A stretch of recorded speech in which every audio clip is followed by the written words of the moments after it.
In this video, we're going to look at how we can automatically send walkthrough feedback through email to teachers using Microsoft Forms and Power Automate.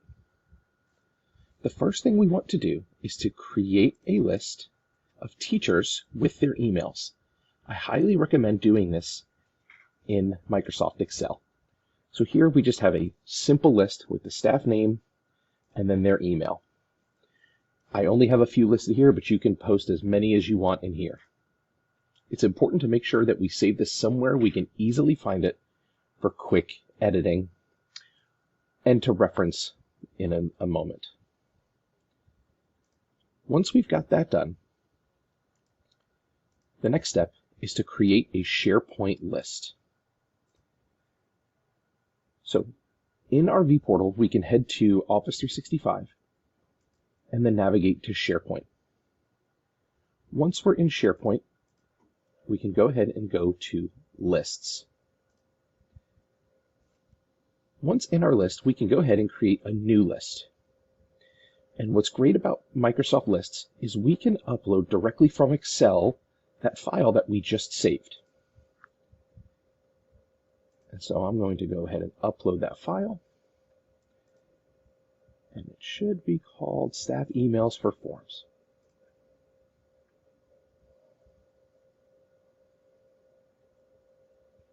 So the issue that I have right now is this Excel document that I made isn't made in a table format.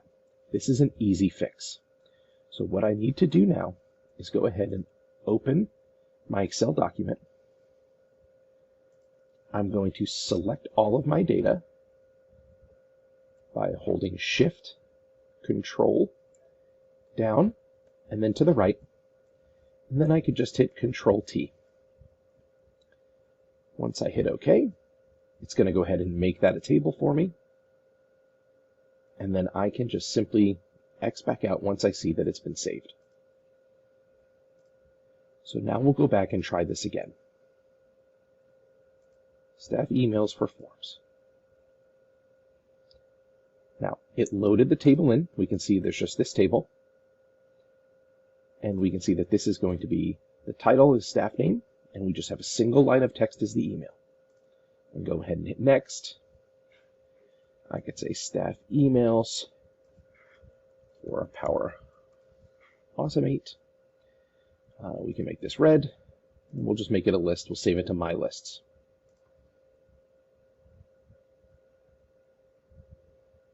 Now, the nice thing about this is I can add to this as much as I want or edit it anytime I want. And this is going to be super important when we create our form or modify our form, if you already have one created, to be able to link this to send that email. If I wanted to add any new teachers, I like going into Edit Grid View. I can add the new item. And then I can add the new teacher's name there, and then add their email.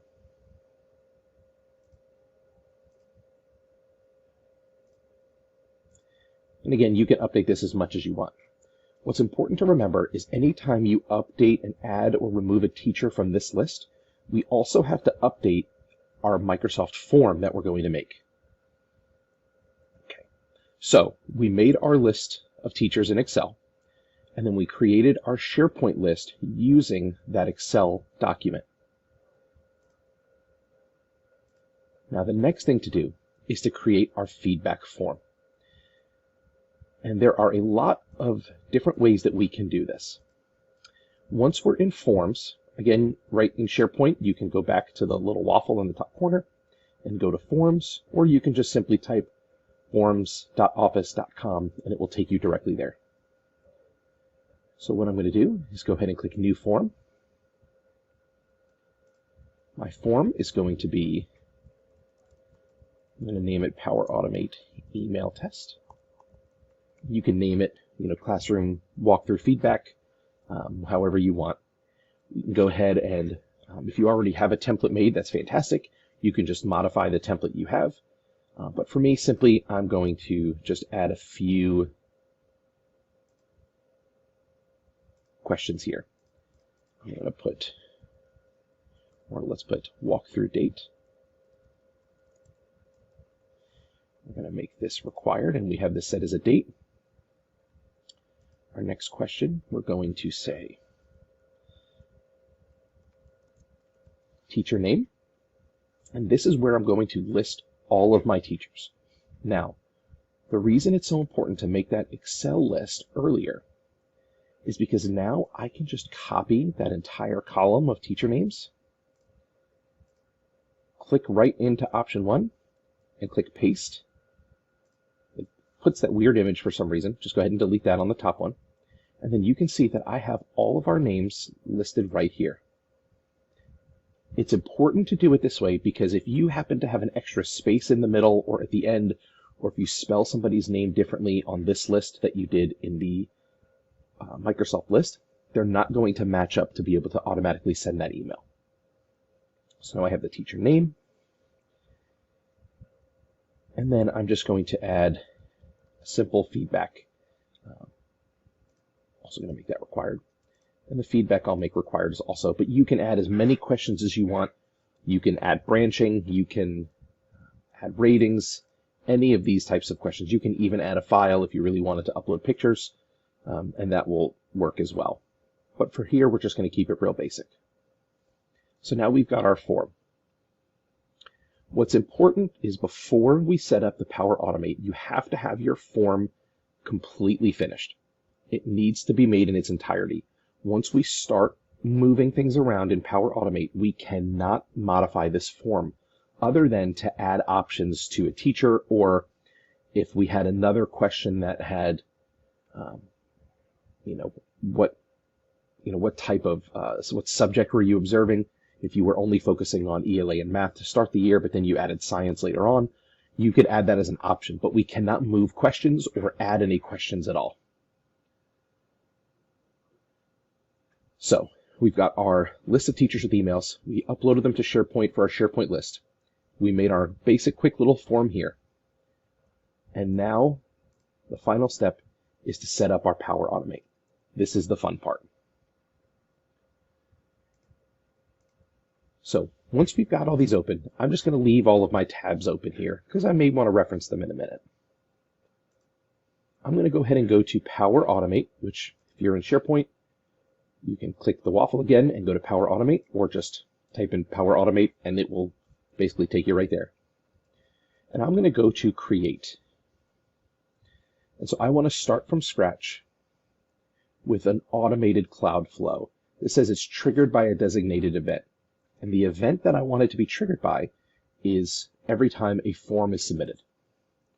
And so the flow name is going to be feedback email, or whatever you want to call it. And so I like right here where it came up with when a new response is submitted in a form. So I'm going to go ahead and click that. If it doesn't show up, you can just type Microsoft Forms, and we want to use when a new response is submitted.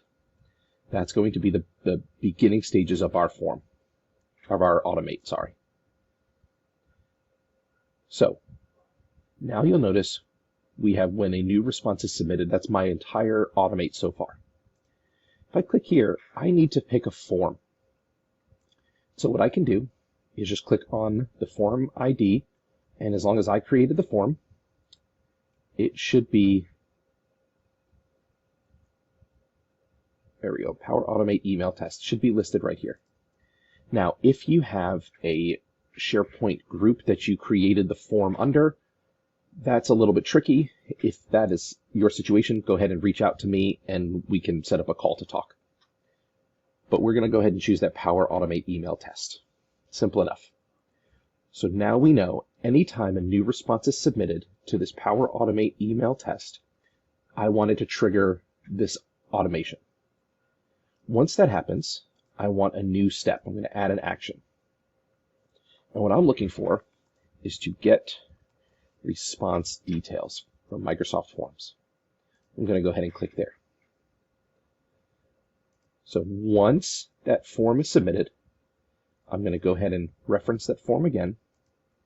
And for the response ID, once you click in the unique identifier, you can click on this little lightning bolt up here.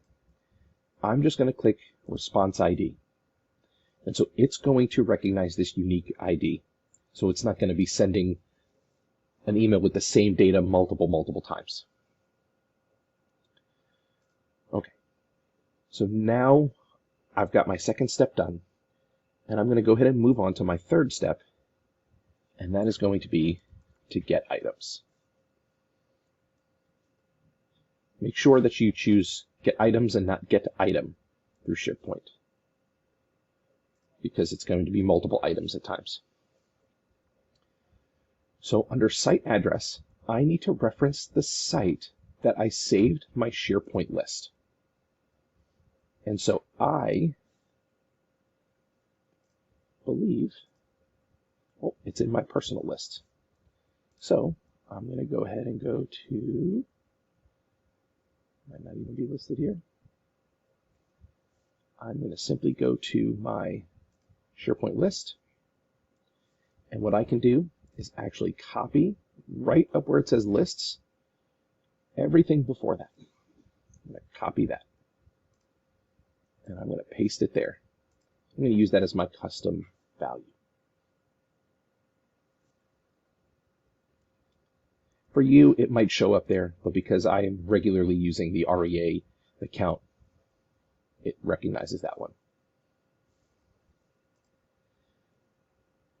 Then for my list, I want to use the staff emails for Power Automate.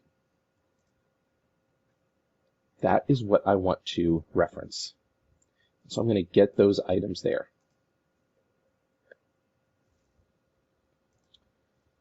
From there, I'm going to move forward. And what I'm looking for is apply to each. And it's going to be under control. And what this is telling me is for every item, I want to do this. Every time a response is done, I want to get these items and then do this every time. And then if I select that lightning bolt again, the only option is this list of items. So I want to get that list of items there. So I've connected my form. When a response is submitted, activate my automate, get the response details, so get what was inputted, fetch my items from my Microsoft list with my staff emails, and then for each one I want to reference those emails as well.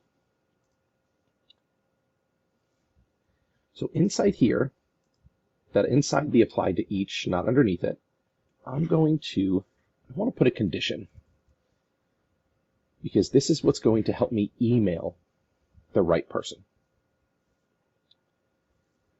Okay, so what I'm looking for is when the staff name from my, the teacher name, sorry, from my form is equal to my staff name. That's what is going to be my true condition. Okay, so that's my condition. When the teacher name is equal to the staff name, if it's false, do nothing. So basically, if a form is submitted and they pick Mike Cimino's name as Stephen Geiger, it's not going to do anything for me. But if they pick Stephen Geiger, since that is me, it is going to match under true, and that's where we're going to add under true to send an email. And we're just going to send an email, simply send an email to version 2. To make this as easy as we can. So the email that I want to send it to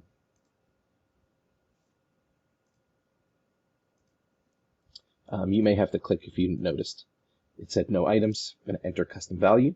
Click my lightning bolt again.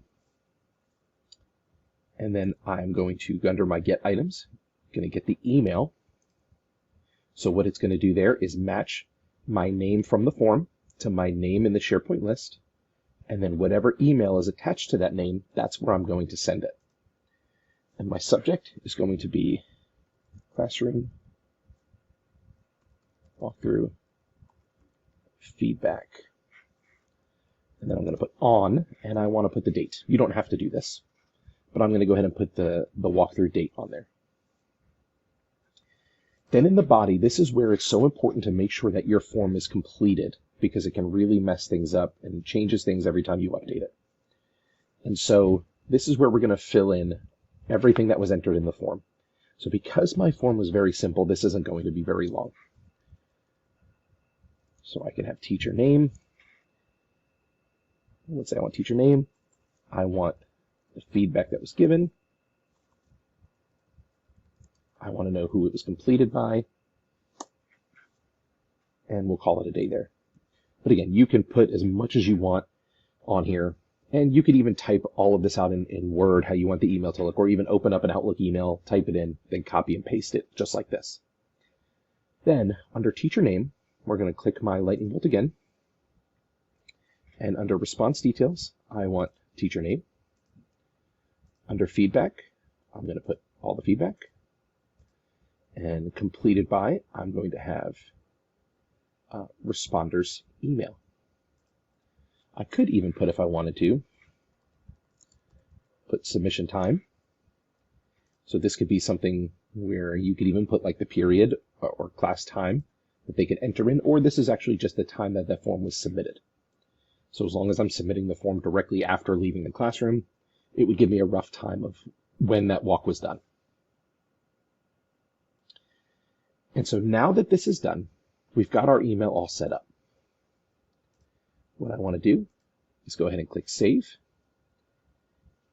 It might give you this general warning. Just ignore this one. This doesn't have a limiting folder parameter. Go ahead and you can ignore that.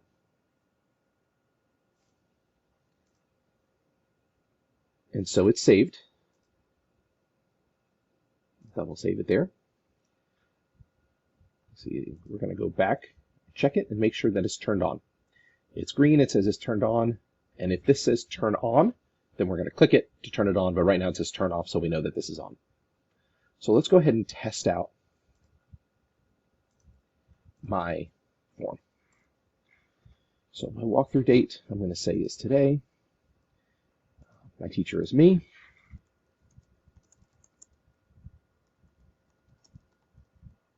I'll give myself some good feedback here. I'm going to go ahead and hit submit. So then inside Power Automate, we can see that that form submission was already done, and it says it was successful. Well, my watch just vibrated, so I think that means that I just got that email, and I'll drag it over here so you can see it. So it came from me, since I'm the one who set the form up. It will always come from me. And so when you're setting this form up, keep that in mind, which is why I like having the completed by, where you can even put in a drop-down for administrator leaving feedback, because it will always come from whoever set up the Power Automate and the Microsoft form. So even if Dr. Turan was to go ahead and use this form, it would still send from me with all of the information that he filled out in his form. So we can see teacher name, Stephen Geiger, feedback, great job in the feedback video. It was completed by me, and the date and time that it was completed. And so this is how you can go ahead and set up your Microsoft form to automatically email your teachers their feedback once the form is submitted. The one thing you may have to do that we didn't see on here is work with our connections. And so it may just have you sign in and link your forms and your Outlook and SharePoint. That's as simple as just going through the normal sign-in process like you do with Office 365 Online. It's very simple there, but because I'm already connected, it didn't ask me to do that. But then every time this form is completed, we can do it again. We'll say we did one Monday. Keep up the good work. We can submit that. Sometimes it's really quick, sometimes it's not. See, it's already done. And then I can already see I got that email just now, 3:18. Keep up the good work. So a little bit of a convoluted process, but this is how it's done. So we have to create that list of teachers with our emails. I recommend doing that in Excel. Create our SharePoint list. We can upload that list straight from Excel. Once we make our Excel data into a table, Again, just select all your data. You don't have to use the fancy keys. Just select all your data and hold Control and hit T. It'll create a table for you. Create our feedback form in Microsoft Forms. As intricate as you want. You can use branching. You can not use branching, however you see fit. And then the step 4 is just to set up the Power Automate. So hopefully this helps and gives you a little shortcut on how we can share that walkthrough feedback with our teachers. As always, if you guys need anything, please don't hesitate to reach out. We appreciate you for all your hard work.